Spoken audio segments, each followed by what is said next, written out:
trying to build out this last wall here, and we just have one header for the slider, and it's about 74.5 inches for the header length.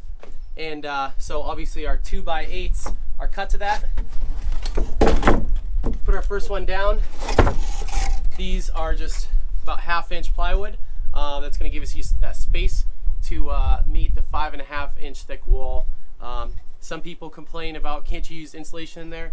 Whatever, if you want to put insulation in there, I don't really care. You have 1 inch, you put insulation in there. I'm building headers for strength, but you can build it for insulation. So let's get straight to it. These are cut a little bit shy, so they're not sticking out. Try to place it in there as closely as possible. Line it up. And then we're just going to go to one corner. We're going to focus on one corner first. Use our square. Make sure it's even on the end and on the side.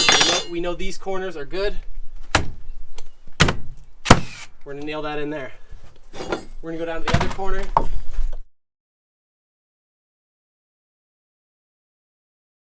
You throw your square up here, bam, be even on the bottom, and it's going to be even on the side, same length. All right, then we're going to go 1, 2, 3. So we have 4 in there, and then we'll go 4 on the other side.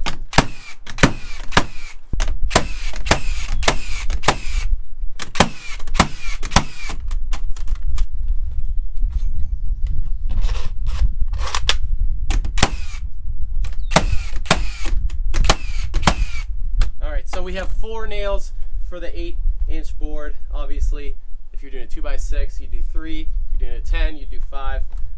And they're spaced about 16 inches-ish. That'll be sufficient for this.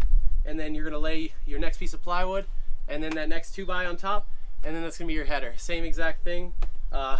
Simple enough. As you can see here, we are stick framing this end wall, and we need to put that door header up. So this header is sitting down from the top plate. So what we went ahead and did was put our jacks in at our height, making it easy to place this header in there and rest right on there. Secure that bad Larry in, and then of course you'd continue your stud layout above the header to the top plate.